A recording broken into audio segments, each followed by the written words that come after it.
बढ़ते हैं जी आगे। बात जरा एक और अहम खबर की आपके सामने रखते हैं और बात करते हैं चुनावों की। जी हाँ नाज़रीन, अगरचे अभी चुनाव की तारीखों का ऐलान नहीं हुआ है, लेकिन तकरीबन 3 साल के वक्फे के बाद इलेक्शन दफ्तर के अंदर, यानी जो जम्मू कश्मीर का इलेक्शन का ऑफिस है, जिसके जिम्मे जम्मू कश्मीर के अंदर assembly, panchayat, non panchayat election करवाने की जिम्मेदारी है, वहां पर सरगर्मियां तेज हो गई हैं। और हदबंदी रिपोर्ट के आने के बाद अब चीफ इलेक्टोरल ऑफिसर ने बाज़ाब्ता तौर पर जम्मू कश्मीर के अंदर नए पोलिंग स्टेशन के कयाम के हवाले से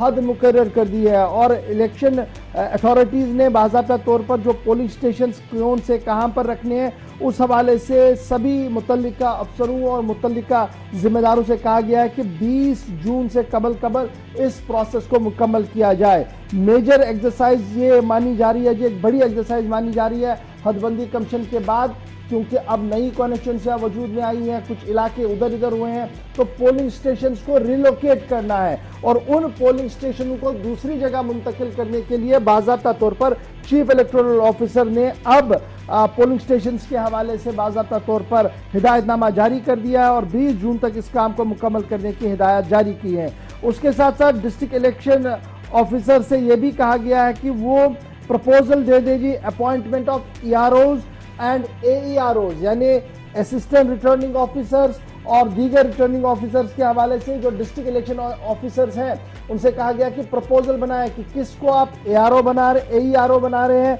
और किसको ERO बना रहे हैं। इस हवाले से भी आपने एक डिटेल रिपोर्ट जो है वो मांगी है और चीफ इलेक्टोरल ऑफिसर के दफ्तर में इस रिपोर्ट को भी देना होगा। यानी दो बड़ी बातें हुई है और ये कब हुई है? जब जम्मू कश्मीर के अंदर हदबंदी की रिपोर्ट सामने आई है, कुछ नई कॉन्स्टिट्यूंसियां बनी है और उन नई कॉन्स्टिट्यूंसी के साथ ही सबसे पहला मरहला जो होगा वो पोलिंग स्टेशंस का होगा। उसके बाद AEROs और ROs के हवाले से मामला चलेगा और तब तक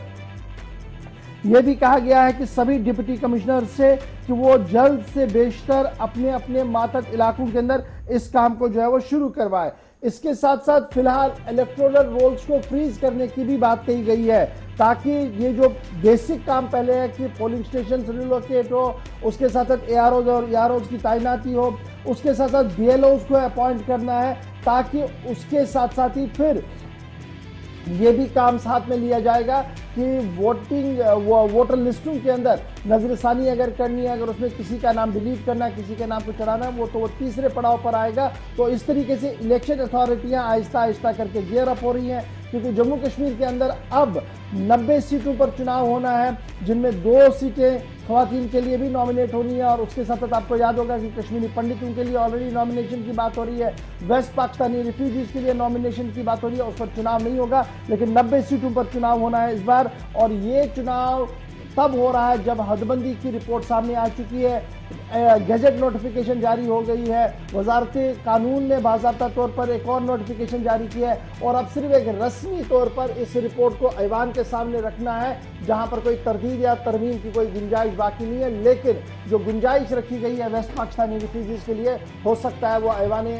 ऐवान से ही आवाज़ बाहर आई कि कितनी सीटें वहां पर देनी होगी। तो फिलहाल जम्मू कश्मीर के हवाले से चुनावी सरगर्मियां आहिस्ता आहिस्ता करके तेज होना शुरू हो गई है। इलेक्शन कमीशन के दफ्तर मुतहरिक हो रहा है, AROs, AEROs और उसके साथ साथ BLOs की तैनाती के हवाले से काम को हाथ में लेने की बात कही गई है। 20 के 20 डिप्टी कमिश्नर्स को कह दिया गया है कि वो अपने मातहत अमले को मुतहरिक करे इस हवाले से।